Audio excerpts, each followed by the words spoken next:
तो चलिए आज एक ऐसी कहानी की गहराई में उतरते हैं जो सिर्फ डराने के लिए नहीं है। नहीं, ये कहानी इस बारे में है कि डर असल में हमें अंदर से कैसे तोड़ सकता है। ये कोई आम भूत की कहानी नहीं है। ये तो भरोसे और हकीकत के बिखर जाने की कहानी है। आइए काल का छलावा के इस पूरे रहस्य को परत दर परत समझते हैं। अक्सर डरावनी कहानियों की शुरुआत होती है एक चेतावनी से, है ना? और ये कहानी भी कुछ ऐसी ही है। 40 साल के ऋतिक और उनका 12 साल का बेटा नन्नू एक सफर पे निकलने ही वाले होते हैं कि ऋतिक की पत्नी उन्हें रोककर बस यही कहती हैं। ये शब्द महज एक सलाह नहीं थे, ये तो आने वाले खतरे की एक काली परछाई की तरह थे। अब जरा माहौल की कल्पना कीजिए। पूर्णिमा की रात है, चारों तरफ बस चांदनी फैली है और बीच में है एक बिल्कुल वीरान सुनसान हाईवे। उस पर एक बुलेट तेजी से भागी जा रही है और दोनों तरफ घना जंगल और एक ऐसा सन्नाटा जो किसी की भी रूह कंपा दे। कहानी के लिए मंच अब पूरी तरह से तैयार है। तो कहानी का पहला हिस्सा इसी सफर के बारे में है। वो सुनसान हाईवे का सफर, जहां जंगल का वो भयानक सन्नाटा और बीच बीच में आती अजीब आवाजें पिता और बेटे दोनों के दिल में धीरे धीरे एक अनजाना डर बिठा रही थी। और ठीक इसी माहौल में नन्नू एक बड़ा ही मासूम सा सवाल पूछ बैठता है। लेकिन ये सवाल कहानी को एक बिल्कुल नया मोड़ दे देता है। यही वो सवाल है जो उस पुरानी डरावनी कहानी का दरवाजा खोलता है, जिसकी वजह से ये सड़क इतनी बदनाम है। तो आखिर ये काल का छलावा है कौन? अब वक्त है कहानी के उस खूंखार विलन से मिलने का। और ये कोई मामूली भूत प्रेत नहीं है। नहीं, ये एक ऐसी शक्ति है जिसका एक ही मकसद है भ्रम का जाल बिछाना। जैसा ऋतिक अपने बेटे को बताता है, ये छलावा हमारी दुनिया का है ही नहीं। ये तिमिर नाम की किसी दूसरी एक अलग ही दुनिया से आया है। और इसका काम है लोगों के दिमाग से खेलना, उन्हें ऐसे भ्रम दिखाना जो हकीकत से भी ज्यादा असली लगें और फिर उन्हें बर्बाद कर देना। देखिए, इस शैतान के काम करने का तरीका ही इसे सबसे खौफनाक बनाता है। ये लोगों के डर से ही ताकतवर होता है और इसका खास निशाना होते हैं बच्चे। क्यों? क्योंकि इसका मानना है कि एक डरे हुए बच्चे का दिल खाने में मीठा लगता है। अब सोचिए, यही सोच नन्नू की मौजूदगी को उस हाईवे पर कितना कितना ज्यादा खतरनाक बना देती है। और फिर बिल्कुल उसी वक्त जब डर अपने चरम पर था, एक जोरदार धमाके की आवाज आती है। फट! बाइक का टायर फट गया है। ऋतिक किसी तरह बाइक को संभाल कर रोकता है और अब वो दोनों उस सुनसान खतरनाक सड़क पर बिल्कुल अकेले फंस चुके हैं। यहीं से कहानी का दूसरा और शायद सबसे भयानक हिस्सा शुरू होता है, भ्रम का जानलेवा खेल।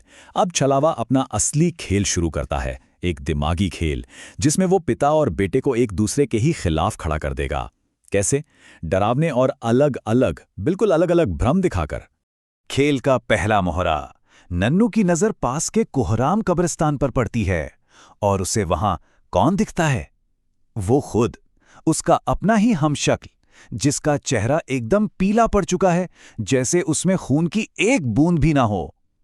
पर जैसे ही ऋतिक उस तरफ देखता है, वो साया गायब। और अब छलावा अपना सबसे बड़ा दांव चलता है। नन्नू के लिए पलक झपकते ही उसके पापा गायब हो जाते हैं और उनकी जगह कौन है? नीली चमड़ी, खरगोश जैसे कान और उल्टे पैरों वाला एक भयानक राक्षस। सोचिए उस बच्चे के बारे में। छलावा उसे बिल्कुल अकेला कर देता है, उसके सबसे बड़े सहारे को ही उसका सबसे बड़ा खौफ बनाकर। चलिए अब सिक्के का दूसरा पहलू देखते हैं, ऋतिक की नजर से। उसे कुछ समझ नहीं आ रहा। उसका बेटा नन्नू उससे ही डरकर पागलों की तरह अंधेरे में भागे जा रहा है। क्यों? ऋतिक को क्या पता कि नन्नू असल में एक ऐसे राक्षस से भाग रहा है जिसे उसके सिवा कोई और देख ही नहीं सकता। खेल अभी खत्म नहीं हुआ है। छलावा इस दिमागी खेल को और भी पेचीदा बना देता है। अब नन्नू क्या देखता है? उसे दिखता है कि उसके असली पापा उसी की मोटरसाइकिल पर उसके ही एक शैतानी हमशक्ल को बिठाए हुए हैं।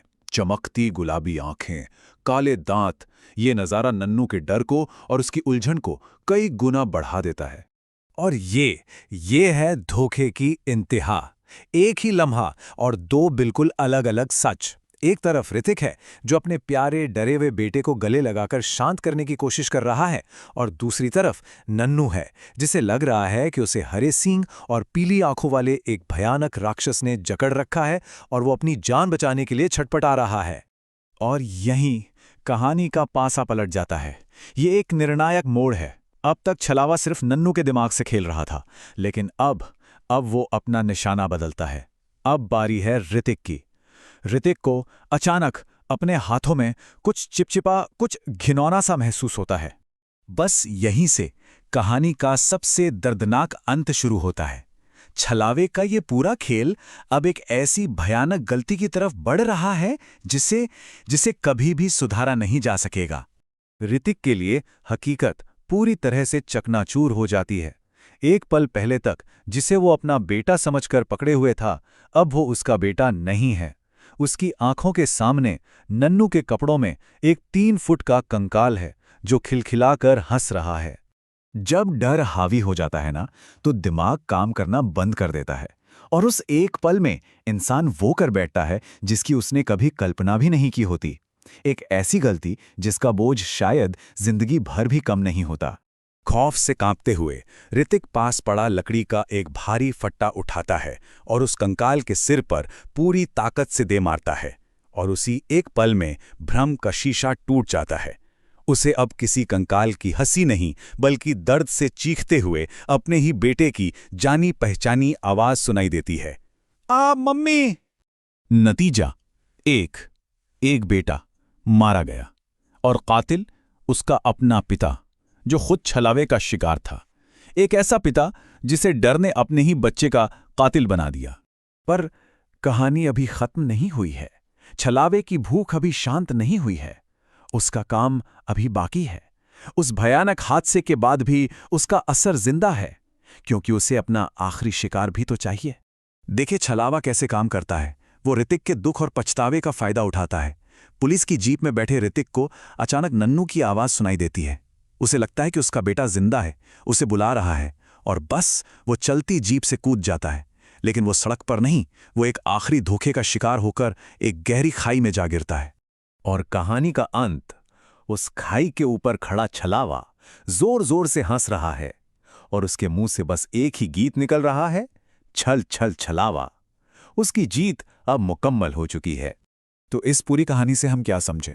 ये कहानी अपने पीछे एक बहुत बड़ा सवाल छोड़ जाती है कि असली राक्षस कौन था? वो तिमिर से आया छलावा, या वो डर जिसने एक पिता के सोचने समझने की ताकत ही छीन ली और उसे अपने ही हाथों अपने बेटे का कातिल बना दिया? जरा सोचिए, क्या पता सबसे बड़ा छलावा डर खुद ही हो।